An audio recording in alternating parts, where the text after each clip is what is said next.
Good morning, everybody. So what are we doing today? We're doing some farming today. That's what we're doing. Today we're gonna go out and we are going to cut some hay. So you get to see the Fend 927 with our Claas triple mowers attached to them in action today. We're gonna go out and do a bit of a custom job for a friend of mine. He's a guy up the road. He used to do a lot of hay and some custom hay himself, and then as he's gotten well, more mature in life, shall we say, he's realized that having a guy like me come in and cut his hay for him kind of makes more sense. It makes more sense with a pencil, and it also makes more sense with his timing, because he's got some other stuff on the go as well. So we're gonna go out and we're gonna use those today.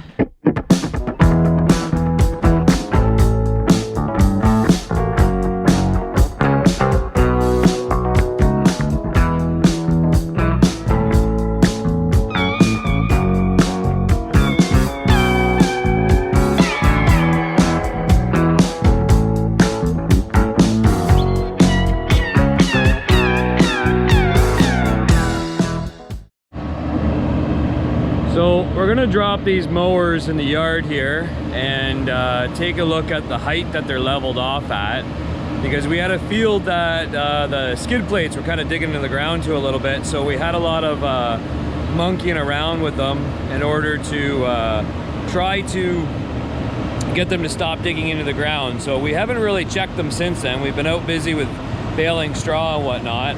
So we're gonna do a little bit of measuring this morning. So what we're gonna do here is we're gonna take a tape measure and measure the blades and see if they're the same on the front and the back, basically.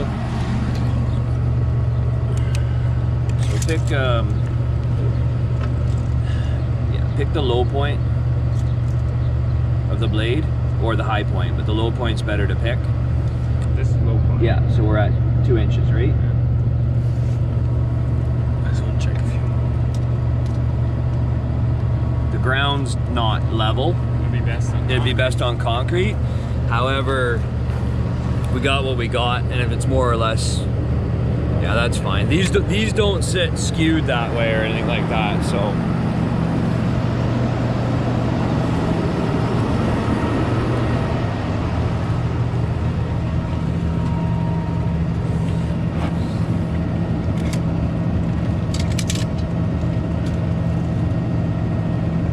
So we're sitting more or less there at, yeah, 2 inches, right? So we got a bent blade on the one mower on the very end, so we're gonna change that out right now. And I'll show you how that goes, actually, before we go to the field. So we got this special tool here that comes with the mowers. Put it in there, get it right behind the blade. And this is a quick change system on these Claas mowers.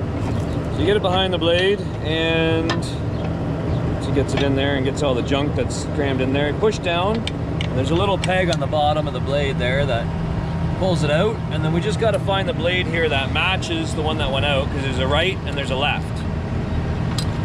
Now, if the blades themselves just get kind of mangled up, you can flip them over and use the other side. But if they're actually bent down like this one is, for whatever reason, then we actually got to replace the whole blade. You'd be surprised the amount of acres we do, how many blades we actually go through every single year. So we're going down the road now, and I'm following the mowers because the guy who's gonna run the mowers for me today has never been to the fields that we're gonna start with. So it's one of those situations where I just want to show him where the fields are, and it gives me an opportunity while he's running the mowers to do a bit more video, show you guys how things operate. Get a little bit of a different angle than what we'd get if I was running it myself.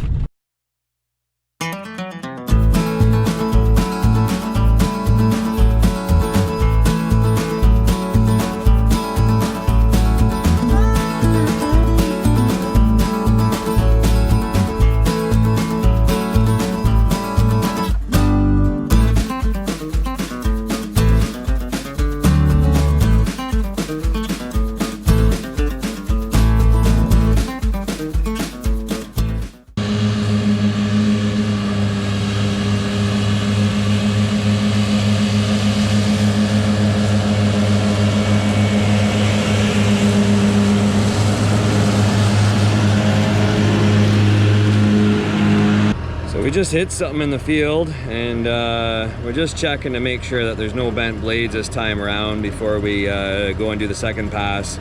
That's the danger on the opening pass, is sometimes there'll be logs or stones or some junk like that sitting in the field. So we're just making sure before we keep going that there's no blown blades or anything like that.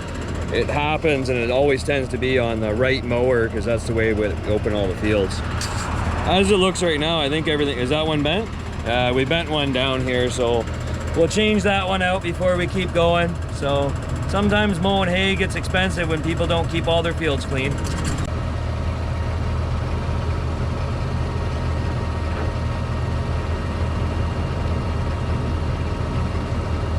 Yeah, I know that stuff happens, and then you kind of freak out and you pull the remotes, and then sometimes you forget to put one of the mowers down or something. I know, I do it too, eh? So what we're talking about here is he hit something there and he heard the mowers do the crunch, and so, you know, your instant reaction is to pull up the remotes. So after he pulled up the remotes, he put the backs back down, but as you can see over here on the field, he didn't put the front back down. And I was just saying to him, I said, I did the exact same thing on this field on first cut, just beyond that tree line over there. But you can see over here, he forgot to put the front mowers back down and then just kept going. So it's not a big deal. He's just got to go over that field again. The good thing with these disc binds is that if you got to run over hay that you've already chopped down, it's not a big deal. It'll still process it just fine. Okay, so we're in the mower tractor now, and young Adrian here. Say hi, Adrian. Young Adrian here is running the mowers today. We are on the Fend 927 with the Claas 1100 RC business model editions, out mowing a couple small hay fields for a neighbor up the road, doing some custom work on them right now. Currently we're just opening up the field, so we always do 3 passes with these mowers on the headlands, which gives us enough room to turn around when we get to the end of the field. Yeah, he just stopped really quick, and I think he thought that was funny. Anyway, so we cut everything, as you can see over here, we cut everything on GPS because we find it's a lot more efficient.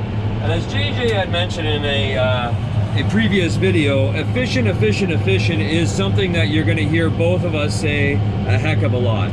So even on a small field like this, we find that cutting on that GPS allows us to get a lot less wedges in the field, a lot less inefficiencies in the field. We can get in and out a lot quicker. And when you got a lot of acres to knock down in a day, it's all about that efficiencies, right, Adrian?